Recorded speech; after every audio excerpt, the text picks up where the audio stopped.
तो महाकुंभ के बाद यूपी में इस समय मिल्कीपुर में होने वाले उपचुनाव की भी चर्चा खूब हो रही है। जहां कल बीजेपी ने इस उपचुनाव के लिए अपने प्रत्याशी का ऐलान किया था, तो वहीं अब आजाद समाज पार्टी ने भी अपने प्रत्याशी का ऐलान कर दिया है। सपा बीजेपी के बाद अब ये लिस्ट आजाद समाज पार्टी की तरफ से जारी की गई है। लिस्ट में मिल्कीपुर से आजाद समाज पार्टी के प्रत्याशी का वो नाम है जो सपा के लिए मिल्कीपुर चुनाव में बड़ा कांटा बन सकता है। आजाद समाज पार्टी के मुखिया चंद्रशेखर आजाद रावण ने सूरज चौधरी को मिल्कीपुर उपचुनाव में प्रत्याशी बनाकर बड़ा दाम लगाया है और यही नाम सपा के लिए मिल्कीपुर में बड़ा रोड़ा बन सकता है। सूरज चौधरी समाजवादी पार्टी के ही नेता रह चुके हैं, लेकिन अब सूरज सपा से बागी होकर मिल्कीपुर में ताल ठोक रहे हैं। सूरज चौधरी सपा सांसद अवधेश प्रसाद के करीबी भी रहे हैं। अयोध्या में सूरज चौधरी सपा के अहम चेहरे माने जाते थे, लेकिन अगस्त में सूरज चौधरी ने 500 समर्थकों के साथ सपा छोड़ दी थी। सूरज चौधरी अयोध्या के पहाड़गंज के रहने वाले हैं। सूरज चौधरी भी पासी हैं, यानी अब अयोध्या में तीनों प्रत्याशी पासी समुदाय से हैं। सूरज चौधरी ने बगावत के बाद सपा को छोड़ दिया था। यही नहीं, सूरज चौधरी ने सांसद अवधेश प्रसाद पर परिवारवाद का आरोप भी लगाया था। इसके बाद हाल में ही आजाद समाज पार्टी ज्वाइन की थी और चुनावी मैदान में कूद पड़े हैं। अब ये सपा के लिए मुश्किल कैसे बन सकते हैं, ये समझिए। सूरज चौधरी सपा में लंबे समय तक रहे हैं और जमीनी जनाधार भी है। ऐसे में सूरज के मैदान में आने से सपा का कोर वोटर बढ़ सकता है। सूरज चौधरी सपा की पीडीए पॉलिटिक्स पर भी असर डाल सकते हैं। सूरज चौधरी के साथ ही अवधेश प्रसाद से नाराज हुआ वोटर भी सपा से दूर जा सकता है। लिहाजा अब सपा का ही कोर वोटर दो खेमों में बढ़ सकता है। राजनीतिक पंडितों का मानना है कि मिल्कीपुर उपचुनाव में सूरज चौधरी के आने से बीजेपी को फायदा हो सकता है, क्योंकि सपा का जो कोर वोटर सूरज चौधरी के साथ पार्टी के अंदर खाने से नाराज था, अब उसका वोट भी सूरज के साथ ही सपा से शिफ्ट हो सकता है। साथ ही सूरज चौधरी दलित वोट बैंक में भी सेंधमारी कर सकते हैं, जिसका सीधा नुकसान सपा को होगा, क्योंकि दलित वोटर्स के दम पर मिल्कीपुर में सपा अपना दम भर रही है।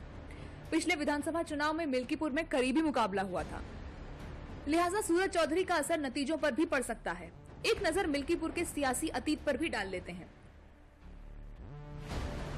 2022 का विधानसभा चुनाव में सपा के अवधेश प्रसाद 13,000 वोटों से ही जीते थे।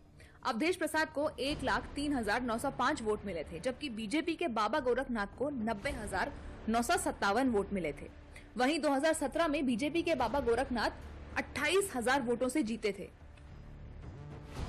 दूसरी तरफ बुधवार को सपा प्रत्याशी अजीत प्रसाद ने अपना नामांकन दाखिल किया। उनके साथ अयोध्या से सांसद और उनके पिता अवधेश प्रसाद मौजूद थे।